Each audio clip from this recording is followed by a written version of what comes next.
ಐಟೆ ಬೀದಿ ಮಸೀದಿ ಬಳಿ ಕಳ್ಳಾಟ ನೂಕಾಟ ಹೈಡ್ರಾಮಾ ನಡೆದಿದೆ. ಯಾಕಂದ್ರೆ ಅಲ್ಲಿ ಜಾಗ ಬಹಳ ಕಂಜೆಸ್ಟೆಡ್ ಆಗಿದೆ, ಸಾಕಷ್ಟು ಜನ ಸೇರಿದ್ದಾರೆ. ಗುಂಪನ್ನ ಚದುರಿಸೋದಕ್ಕೆ ಪೊಲೀಸರು ಸ್ವಲ್ಪ ಲಾಠಿ ಚಾರ್ಜ್ ಕೂಡ ಮಾಡಬೇಕಾಯಿತು.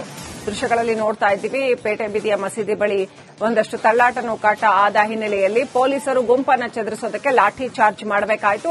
ಸಾವಿರಾರು ಸಂಖ್ಯೆಯಲ್ಲಿ ಜನ ಸೇರಿರೋದ್ರ ಹಿನ್ನೆಲೆಯಲ್ಲಿ ಅಲ್ಲಿ ಲಾ ಅಂಡ್ ಆರ್ಡರ್ ರಿಎಸ್ಟಾಬ್ಲಿಷ್ ಮಾಡೋದಕ್ಕೆ ಪೊಲೀಸರು ಲಾಠಿ ಚಾರ್ಜ್ ಮಾಡುವಂತಹ ಕೆಲಸವನ್ನ ಕೂಡ ಮಾಡಿದ್ರು.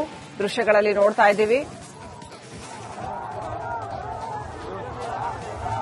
ಲಾಠಿ ಚಾರ್ಜ್ ವಿಜುವಲ್ಸ್ ನೋಡ್ತಾ ಇದ್ದೀವಿ. ದೃಶ್ಯಗಳಲ್ಲಿ ಪೊಲೀಸರು ಕಾನೂನು ಸುವ್ಯವಸ್ಥೆಯನ್ನ ಮರುಸ್ಥಾಪಿಸೋದಕ್ಕೆ ಆ ಮಸೀದಿಯ ಬಳಿ ಲಾಠಿ ಚಾರ್ಜ್ ಮಾಡ್ತಾ ಇದ್ದಾರೆ.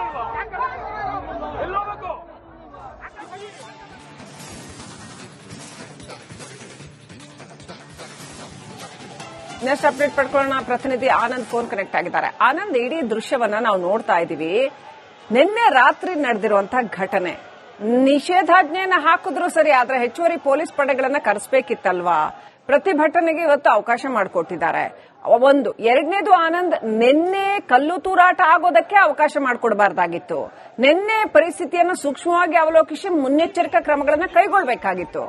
ಯಾಕೆ ಇದು ಪೊಲೀಸ್ ವೈಫಲ್ಯನ? ಏನಿದು ಆಗ್ತಾ ಇರೋದು ಮಂಡ್ಯದಲ್ಲಿ? ಶ್ರೀಲಕ್ಷ್ಮಿ, ನಿನ್ನೆ ಸಾಕಷ್ಟು ಬದಲಾವಣೆಯನ್ನು ಮಾಡಿಕೊಂಡಿದ್ರು. ಅದಾದ್ರೂ ಕೂಡ ಏನು ಗಲಭೆ ನಡೆದಿತ್ತು, ಅಂದ್ರೆ ಕಲ್ಲು ತೂರಾಟ ಆಗಿತ್ತು.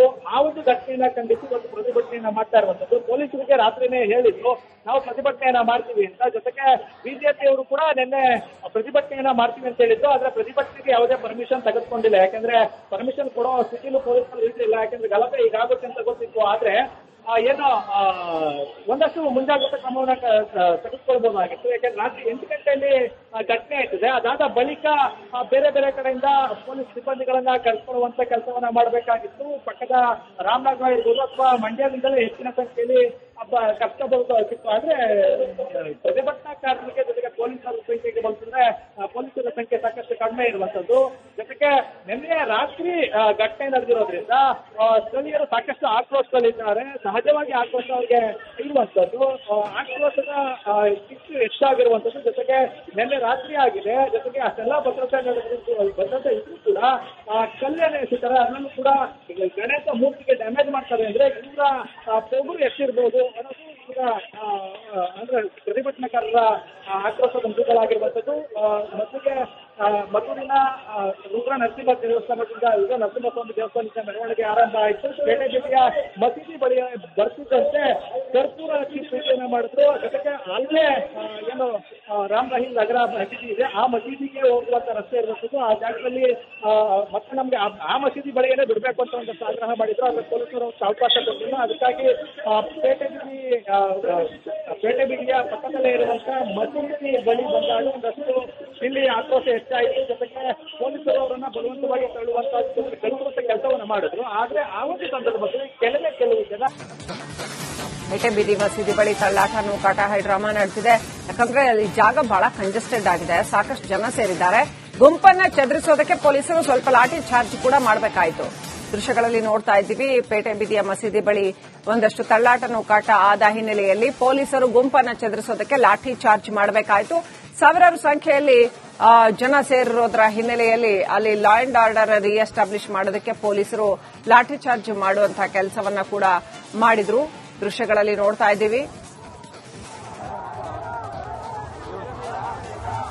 ಲಾಠಿ ಚಾರ್ಜ್ ವಿಜುವಲ್ಸ್ ನೋಡ್ತಾ ಇದ್ದೀವಿ. ದೃಶ್ಯಗಳಲ್ಲಿ ಪೊಲೀಸರು ಕಾನೂನು ಸುವ್ಯವಸ್ಥೆಯನ್ನ ಮರುಸ್ಥಾಪಿಸೋದಕ್ಕೆ ಆ ಮಸೀದಿಯ ಬಳಿ ಲಾಠಿ ಚಾರ್ಜ್ ಮಾಡ್ತಾ ಇದ್ದಾರೆ.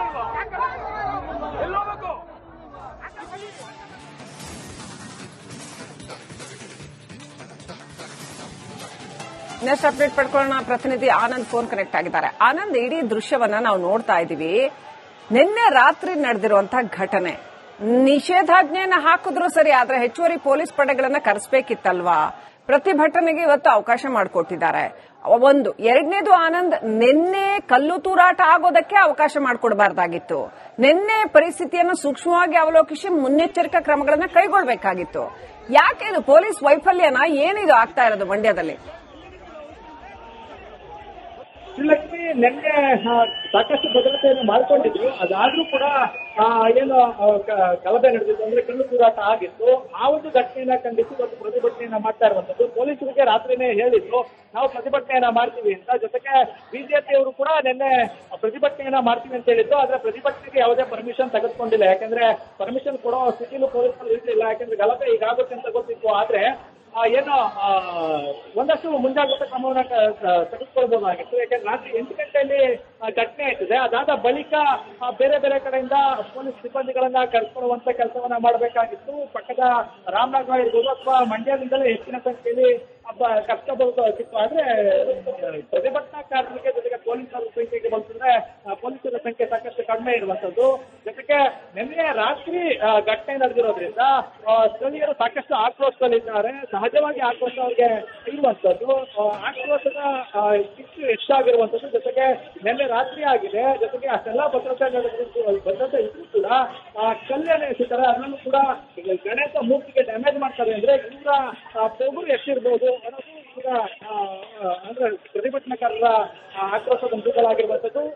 ಮೊದಲಿಗೆ ಮದ್ದೂರಿನ ರುದ್ರ ನರಸಿಂಹ ದೇವಸ್ಥಾನದಿಂದ ರುದ್ರ ನರಸಿಂಹಸ್ವಾಮಿ ದೇವಸ್ಥಾನದಿಂದ ಮೆರವಣಿಗೆ ಆರಂಭ ಆಯಿತು. ಪೇಟೆ ಬೀದಿಯ ಮಸೀದಿ ಬಳಿ ಬರ್ತಿದ್ದಂತೆ ಕರ್ಪೂರ ಹಚ್ಚಿ ಪೂಜೆಯನ್ನ ಮಾಡಿದ್ರು. ಜೊತೆಗೆ ಅಲ್ಲೇ ಏನು ರಾಮ್ ರಹೀಂ ನಗರ ಮಸೀದಿ ಇದೆ, ಆ ಮಸೀದಿಗೆ ಹೋಗುವಂತ ರಸ್ತೆ ಇರುವಂತದ್ದು. ಆ ಜಾಗದಲ್ಲಿ ಮತ್ತೆ ನಮ್ಗೆ ಆ ಮಸೀದಿ ಬಳಿಯೇ ಬಿಡಬೇಕು ಅಂತ ಒಂದಷ್ಟು ಆಗ್ರಹ ಮಾಡಿದ್ರು. ಆದ್ರೆ ಪೊಲೀಸರು ಅವಕಾಶ ಕೊಟ್ಟಿಲ್ಲ. ಅದಕ್ಕಾಗಿ ಪೇಟೆ ಬೀದಿಯ ಪಕ್ಕದಲ್ಲೇ ಇರುವಂತ ಮಸೀದಿ ಬಳಿ ಬಂದಾಗ ಒಂದಷ್ಟು ಇಲ್ಲಿ ಆಕ್ರೋಶ ಹೆಚ್ಚಾಯಿತು. ಜೊತೆಗೆ ಪೊಲೀಸರು ಅವರನ್ನ ಬಲವಂತವಾಗಿ ತಳ್ಳುವಂತ ಕೆಲಸವನ್ನ ಮಾಡಿದ್ರು. ಆದ್ರೆ ಆ ಒಂದು ಸಂದರ್ಭದಲ್ಲಿ ಕೆಲವು ಜನ ಪೇಟೆ ಬೀದಿ ಮಸೀದಿ ಬಳಿ ತಳ್ಳಾಟ, ನೂಕಾಟ, ಹೈಡ್ರಾಮಾ ನಡೆದಿದೆ. ಯಾಕಂದ್ರೆ ಅಲ್ಲಿ ಜಾಗ ಬಹಳ ಕಂಜೆಸ್ಟೆಡ್ ಆಗಿದೆ, ಸಾಕಷ್ಟು ಜನ ಸೇರಿದ್ದಾರೆ. ಗುಂಪನ್ನ ಚದುರಿಸೋದಕ್ಕೆ ಪೊಲೀಸರು ಸ್ವಲ್ಪ ಲಾಠಿ ಚಾರ್ಜ್ ಕೂಡ ಮಾಡಬೇಕಾಯಿತು. ದೃಶ್ಯಗಳಲ್ಲಿ ನೋಡ್ತಾ ಇದ್ದೀವಿ. ಪೇಟೆ ಬೀದಿಯ ಮಸೀದಿ ಬಳಿ ಒಂದಷ್ಟು ತಳ್ಳಾಟ, ನೂಕಾಟ ಆದ ಹಿನ್ನೆಲೆಯಲ್ಲಿ ಪೊಲೀಸರು ಗುಂಪನ್ನ ಚದುರಿಸೋದಕ್ಕೆ ಲಾಠಿ ಚಾರ್ಜ್ ಮಾಡಬೇಕಾಯಿತು. ಸಾವಿರಾರು ಸಂಖ್ಯೆಯಲ್ಲಿ ಜನ ಸೇರಿರೋದ್ರ ಹಿನ್ನೆಲೆಯಲ್ಲಿ ಅಲ್ಲಿ ಲಾ ಅಂಡ್ ಆರ್ಡರ್ ರಿಎಸ್ಟಾಬ್ಲಿಷ್ ಮಾಡೋದಕ್ಕೆ ಪೊಲೀಸರು ಲಾಠಿ ಚಾರ್ಜ್ ಮಾಡುವಂತಹ ಕೆಲಸವನ್ನ ಕೂಡ ಮಾಡಿದ್ರು. ದೃಶ್ಯಗಳಲ್ಲಿ ನೋಡ್ತಾ ಇದ್ದೀವಿ. ಲಾಠಿ ಚಾರ್ಜ್ ವಿಜುವಲ್ಸ್ ನೋಡ್ತಾ ಇದ್ದೀವಿ. ದೃಶ್ಯಗಳಲ್ಲಿ ಪೊಲೀಸರು ಕಾನೂನು ಸುವ್ಯವಸ್ಥೆಯನ್ನ ಮರುಸ್ಥಾಪಿಸೋದಕ್ಕೆ ಆ ಮಸೀದಿಯ ಬಳಿ ಲಾಠಿ ಚಾರ್ಜ್ ಮಾಡ್ತಾ ಇದ್ದಾರೆ.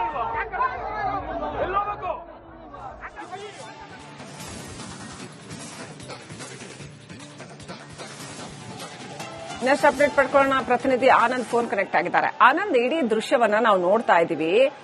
ನಿನ್ನೆ ರಾತ್ರಿ ನಡೆದಿರುವಂತಹ ಘಟನೆ, ನಿಷೇಧಾಜ್ಞೆಯನ್ನ ಹಾಕಿದ್ರು ಸರಿ, ಆದ್ರೆ ಹೆಚ್ಚುವರಿ ಪೊಲೀಸ್ ಪಡೆಗಳನ್ನ ಕರೆಸಬೇಕಿತ್ತಲ್ವಾ? ಪ್ರತಿಭಟನೆಗೆ ಇವತ್ತು ಅವಕಾಶ ಮಾಡಿಕೊಟ್ಟಿದ್ದಾರೆ. ಒಂದು. ಎರಡನೇದು ಆನಂದ್, ನಿನ್ನೆ ಕಲ್ಲು ತೂರಾಟ ಆಗೋದಕ್ಕೆ ಅವಕಾಶ ಮಾಡಿಕೊಡಬಾರ್ದಾಗಿತ್ತು. ನಿನ್ನೆ ಪರಿಸ್ಥಿತಿಯನ್ನು ಸೂಕ್ಷ್ಮವಾಗಿ ಅವಲೋಕಿಸಿ ಮುನ್ನೆಚ್ಚರಿಕಾ ಕ್ರಮಗಳನ್ನ ಕೈಗೊಳ್ಳಬೇಕಾಗಿತ್ತು. ಯಾಕೆ ಇದು ಪೊಲೀಸ್ ವೈಫಲ್ಯನ? ಏನಿದು ಆಗ್ತಾ ಇರೋದು ಮಂಡ್ಯದಲ್ಲಿ?